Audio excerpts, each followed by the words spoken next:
আরেকজনের ঘর পুড়ছে তার ব্যাপার, আমি তো হ্যাপি। আপনি কি অন্যের ঘর পুড়িয়ে নিজে আনন্দ পান?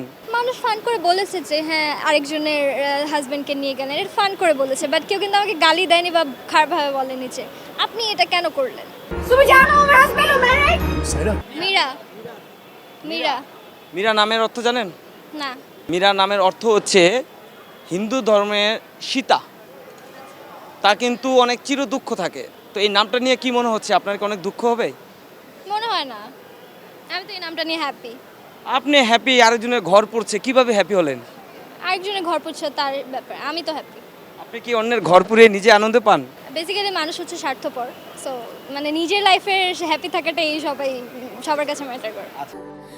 স্যান্ডেলিনা সো রূপচর্চায় আভিজাত্য। স্নেহা কি স্বার্থপর নাকি মীরা স্বার্থপর? মীরা স্বার্থপর। আর স্নেহা? স্নেহা, স্নেহা সামটাইমস স্বার্থপর। ও আচ্ছা, তাহলে যাক, সত্যটা তাহলে বললেন। সত্য কথাই বলি, মিথ্যা কথা বলি না। কিছুদিন আগেও আপনি বলেছিলেন নায়িকা হতে চান না, বোন হতে চান, বান্ধবী হতে চান। এটা তো নায়িকা না ভাইয়া, এটা হচ্ছে গিয়ে একটা ক্যারেক্টার, বাট ক্যারেক্টারটা মানুষ এত ভালোভাবে নিয়েছে, এত ভালোবাসা পেয়েছি। হ্যাঁ ভালো, আমাকে দেখেন আমার ক্যারেক্টার কিন্তু একটা গালিও দেয়নি। মানুষ ফান করে বলেছে যে হ্যাঁ আরেকজনের হাজবেন্ডকে নিয়ে গেলেন, এটা ফান করে বলেছে, বাট কেউ কিন্তু আমাকে গালি দেয়নি বা খারাপভাবে বলেনি যে আপনি এটা কেন করলেন।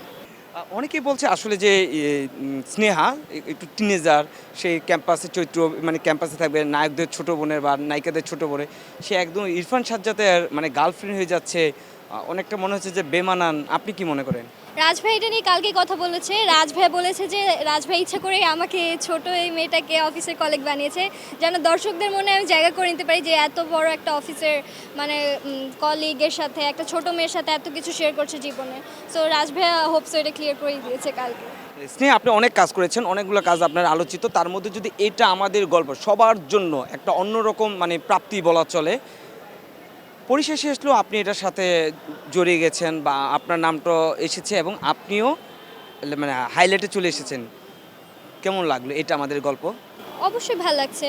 মানে একজন অভিনেতা অভিনেত্রী হিসেবে আমাদের তো এটাই চাওয়া থাকে যে আমরা দর্শকদের ভালোবাসা পাবো, দর্শক আমাদেরকে গ্রহণ করবে। সো দর্শক আমাকে খুব ভালোভাবে গ্রহণ করেছে, খুব ভালোবাসা দিচ্ছে, সবাই মীরাপু মীরাপু বলে ছবি তুলছে, কথা বলছে, নাটকের প্রশংসা করছে। সো অবভিয়াসলি ভালোই লাগছে।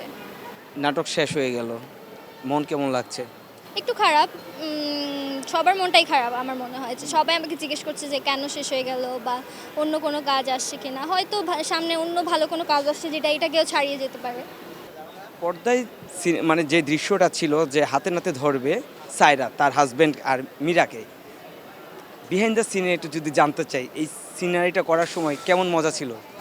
অনেক মজা হয়েছিল। আমি তো বেসিক্যালি এই ধরনের সিনে একটু আনকমফোর্টেবল, বাট হচ্ছে গিয়ে রাজ ভাইয়া খুবই কমফোর্ট জোন করে দিয়েছে, তো আমরা অনেক মজা করেই সিনটা করেছি।